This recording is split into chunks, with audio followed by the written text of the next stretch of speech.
Hi hello welcome to run TV Telugu explore. నేను మీ సిరివేల్ Charan Kumar. Iran, Israel, అమెరికాల మధ్య జరుగుతున్న యుద్ధం మీద భారతదేశ విదేశాంగ శాఖ తమ అభిప్రాయాన్ని వెలిబుచ్చలేదని చాలామంది చిన్నబోతున్నారు. ప్రభుత్వాన్ని వ్యతిరేకించే వాళ్ళు రోడ్ల మీదకి వచ్చి ధర్నాలు చేస్తూ ప్రశ్నిస్తున్నారు. ఇరాన్ సుప్రీం లీడర్ ఖమేనీ మరణం మీద దేశ ప్రధాని ఏదో ఒకటి చెప్పాలని అడుగుతున్నారు. ఇరాన్ భారతదేశానికి మిత్రదేశమా? ఇరాన్కి భారత్ సపోర్ట్ చేయవలసిందా? గతంలో ఇరాన్ మనకు మద్దతుగా నిలబడిందా? ఈ ప్రశ్నలన్నిటికీ సమాధానం ఈ వీడియోలో తెలుసుకునే ప్రయత్నం చేద్దాం. అంతేకాకుండా మన దేశంలోనే ఉంటూ హిపోక్రసీ చూపిస్తున్న మరి కొంతమంది గురించి కూడా మనం తెలుసుకుందాం. వీడియో కనుక నచ్చినట్లయితే లైక్ చేసి షేర్ చేయండి, మా ఛానల్ని సబ్స్క్రైబ్ చేసుకోండి. మిత్రులారా, 1947లో ఇరాన్ పాకిస్తాన్ని ఒక దేశంగా గుర్తించింది. మొదటి నుండి ఇరాన్ మనతో ఎప్పుడూ కలిసి రాలేదు. మన అభిప్రాయాలను ఇరాన్ ఎప్పుడు గౌరవించనూ లేదు. 1979లో ఇస్లామిక్ రెవల్యూషన్ వచ్చిన తర్వాత కూడా ఇరాన్ మనసు మారలేదు. ఇరాన్ ఎప్పుడు భారతదేశం తరపున కానీ భారతీయ ముస్లింల తరపున కానీ పాజిటివ్గా మాట్లాడడానికి ఆసక్తే చూపలేదు. ఎప్పుడూ పాకిస్తాన్కు సపోర్ట్ చేస్తూనే వచ్చింది. 1979లో ఇస్లామిక్ రెవల్యూషన్ తర్వాత ఇస్లాంను రక్షించే దేశంగా ఇరాన్ తనకు తాను ప్రకటించుకుంది. అప్పటి నుండి భారత్కు ఇరాన్కు అభిప్రాయ భేదాలు మొదలయ్యాయి. కశ్మీర్ విషయంలో పాకిస్తాన్కు బహిరంగంగా మద్దతు తెలపడం మొదలుపెట్టింది. తర్వాత 1980 నుండి 1988 మధ్యలో ఇరాక్ యుద్ధం జరిగినప్పుడు భారత్ ఎవరి వైపు లేకుండా మ్యూచువల్గా ఉండడానికి ప్రయత్నం చేసింది. కానీ భారత్ ఇరాక్కు సపోర్ట్ చేస్తుందని ఇరాన్ భావించింది. కశ్మీర్ విషయంలో బహిరంగంగా పాకిస్తాన్కు సపోర్ట్ చేసినప్పటికీ ఇరాన్ భారత్ మద్దతు ఆశించింది.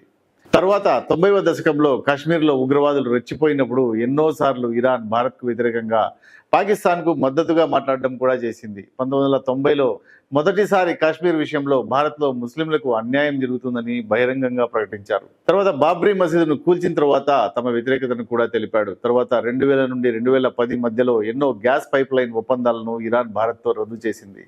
తర్వాత తమ ఈద్ సందర్భంగా కాశ్మీరీలను స్వాతంత్ర సమర యోధులుగా అభివర్ణించాడు. అలాగే ముస్లిం దేశాలు కాశ్మీరీలకు సహాయం చేయాలని వాళ్ళను గాజా, ఆఫ్ఘనిస్తాన్, పాకిస్తాన్లో ఉన్న ముస్లింలతో పోల్చాడు.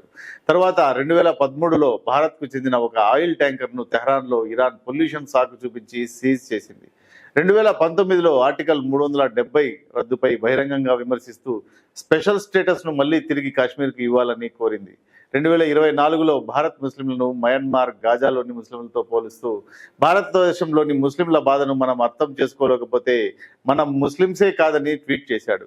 ఇవన్నీ చూస్తే స్వాతంత్రం వచ్చినప్పటి నుంచి ఇప్పటిదాకా ఇరాన్ ఎప్పుడు కూడా భారత్తో సత్సంబంధాలను కొనసాగించినట్టు మనం ఎక్కడా చూడలేము. ఖమేనీ ఎప్పుడు భారత్ను ఒక దేశంగా చూడకుండా భారత్లోని ముస్లింల గురించి మాత్రమే మాట్లాడేవాడు. కానీ భారత్ మాత్రం డిప్లొమాటిక్ సంబంధాలను దృష్టిలో పెట్టుకుని తన పని తాను చేసుకుంటూ పోయేది. ఇప్పుడు దేశంలోని కొంతమంది ఇరాన్ సుప్రీం లీడర్ ఖమేనీ మరణం మీద మోడీ ఎందుకు మాట్లాడడం లేదని అడుగుతున్నారు. వాళ్ళందరూ గుర్తుపెట్టుకోవాల్సిన విషయం ఏమిటంటే, గతంలో ఇరాన్ ప్రెసిడెంట్ చనిపోయినప్పుడు భారత్ విదేశాంగ శాఖ మరియు మోడీ గారు తన సంతాపాన్ని ప్రకటించారు. ఇరాన్కు తోడుగా కూడా నిలిచారు. ఇప్పుడు దేశంలోని కొంతమంది ఇరాన్ సుప్రీం లీడర్ ఖమేనీ మరణం మీద మోడీ గారు ఎందుకు మాట్లాడడం లేదని అడుగుతున్నారు. వాళ్ళందరూ గుర్తుపెట్టుకోవాల్సిన విషయం ఏమిటంటే, గతంలో ఇరాన్ ప్రెసిడెంట్ చనిపోయినప్పుడు భారత విదేశాంగ శాఖ మరియు మోడీ గారు తన సంతాపాన్ని ప్రకటించారు. ఇరాన్కు తోడుగా కూడా నిలిచారు. కానీ ఒక మతపరమైన నాయకుడు చనిపోయినప్పుడు సంతాపం ప్రకటించాలని భారత్కి కానీ మోడీ గారికి కానీ అవసరం లేదు. కాబట్టి మోడీ గారు ఏం మాట్లాడడం లేదు, సంతాపం ప్రకటించలేదు. కానీ ఏడ్చే వాళ్ళు ఈ ఏడుపును ఆపాలి. ఇంకోవైపు సోషల్ మీడియాలో ఖమేనీ మరణం మీద ఎంతో మంది ఏడుస్తూ, అరుస్తూ, గగ్గోలు పెడుతూ రోడ్ల మీద తిరుగుతున్నారు. మీకు ఏడ్చే హక్కు ఖచ్చితంగా ఉంది, కానీ భారత్లో ఉండి ఇరాన్ సుప్రీం లీడర్ గురించి ఏడవడం హిపోక్రసీ అనవచ్చు. ఇలాంటి హిపోక్రసీ ప్రజల గురించి 3 రకాలుగా మనం అర్థం చేసుకోవచ్చు. మొదటి రకం హిపోక్రసీ పీపుల్. ఇరాన్ ఎక్కడైతే ఖమేనీ మరణం చెందిందో ఆ దేశంలో లక్షల మంది రోడ్ల మీదకి వచ్చి సెలబ్రేషన్స్ చేసుకుంటున్నారు. అక్కడ అమ్మాయిలు ఇండియాలో ఉండి ఏడ్చే వాళ్ళ మీద మీమ్స్ చేసి ట్రోల్స్ చేస్తున్నారు. ఇరాన్లో ఉండే ప్రజలు మా దేశం లీడర్ చనిపోతే మేము సంబరాలు చేసుకుంటుంటే మీరు ఎందుకు ఏడుస్తున్నారో అర్థం కావడం లేదని సోషల్ మీడియా ద్వారా ప్రశ్నిస్తున్నారు. ఇక రెండో రకం హిపోక్రెట్లను చూద్దాం. భారతదేశంలో చాలా చోట్ల కొవ్వొత్తులతోటి రోడ్ల మీదకి వచ్చి ర్యాలీలు తీస్తూ అమెరికా, ఇజ్రాయెల్లను తిడుతున్నారు. కానీ వీళ్ళు ఇంత సెలెక్టివ్గా ఆ 2 దేశాలని ఎందుకు తిడుతున్నారు అనేది ప్రశ్న. అమెరికా, ఇజ్రాయెల్ ఈ గల్ఫ్ దేశాల్లోని సౌదీ అరేబియాలో నుంచే ఫైటర్ జెట్లను ఉపయోగించి కమాండ్ని హతమార్చాయి. పాకిస్తాన్లోని ఒక ప్రాంతం నుంచి అమెరికా తన డ్రోన్లను, ఫైటర్ జెట్లను ఉపయోగించింది. ఖతార్, కువైట్లో US మిలిటరీ బేస్లు ఉన్నాయి. ఈ దేశాలను వీళ్ళు ఎందుకు తిట్టడం లేదు? ఖమైనీని చంపడానికి సౌదీ యువరాజు మహమ్మద్ బిన్ సల్మాన్ సహాయ సహకారాలు లేకుండా జరగదు అనే విషయం వీళ్ళందరికీ తెలుసు.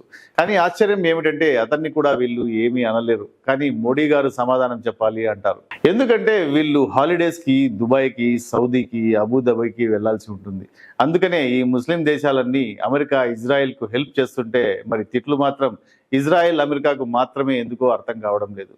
ఇరాన్కు కూడా ఖచ్చితంగా తెలుసు ఈ అరబ్ దేశాలన్నీ వాళ్లకు మద్దతుగా లేవని. కానీ మన దేశంలో కన్నీళ్లకు కొదవ లేకుండా కార్చేస్తున్నారు.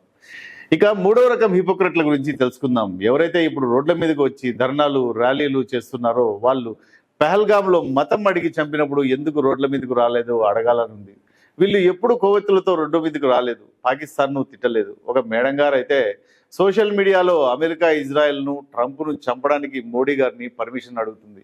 కానీ ఈమె పెహల్గాంలో అమాయకులను చంపినప్పుడు పాకిస్తాన్ వెళ్ళి వాళ్ళని చంపడానికి ఎందుకు పర్మిషన్ అడగలేదో మరి. ఇలాంటి లక్షల మంది ఈ రోజు ఇరాన్ అధ్యక్షుడి మరణం మీద బాధపడుతున్నారో వీళ్ళు భారతీయులకు ఏమైనా జరిగినప్పుడు ఆ బాధ ఎక్కడికి మాయమైపోతుందో ఎవరికి అర్థం కావడం లేదు.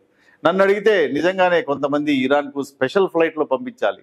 మా వీడియో కనుక ఎవరైనా రాజకీయ నాయకులు కానీ వ్యాపారవేత్తలు కానీ చూస్తూ ఉంటే ఇలాంటి వాళ్ళను ఒక స్పెషల్ ఫ్లైట్ బుక్ చేసి ఇరాన్కు పంపించాలని విజ్ఞప్తి చేస్తున్నాం. ఎందుకంటే వీళ్లకు మన భారతదేశం కంటే ఇరాన్కు వీళ్ళ అవసరం ఎక్కువగా ఉంది. ఇలాంటి వాళ్ళ సమయం అస్సలు వృధా చేయకుండా వెంటనే పంపించాలి. ఎందుకంటే ఇరాన్ ఇలాంటి వాళ్ళ కోసం వెయిట్ చేస్తూ ఉంది. ఆఖరిగా ఒకే మాట చెప్పాలంటే మన దేశంలో ఉంటున్నారు కాబట్టి మన దేశాన్ని ప్రేమించండి. లేదంటే మీరు ప్రేమిస్తున్న దేశానికి వెళ్ళి అక్కడే ఉండిపోండి. దీనికంటే సింపుల్ సొల్యూషన్ అస్సలే ఉండదు. ఇక్కడ ఏడుపులు, గగ్గోలు ఎందుకు? మా ఈ వీడియో మీకు నచ్చినట్లయితే లైక్ అండ్ షేర్ చేయండి. సబ్స్క్రైబ్ చేసుకోకుంటే సబ్స్క్రైబ్ ఖచ్చితంగా చేసుకోండి. ఇలాంటి మరిన్ని ఇంట్రెస్టింగ్ వీడియోస్తో మళ్ళీ మిమ్మల్ని కలుసుకుంటాను. అంతవరకు సెలవు. జై హింద్.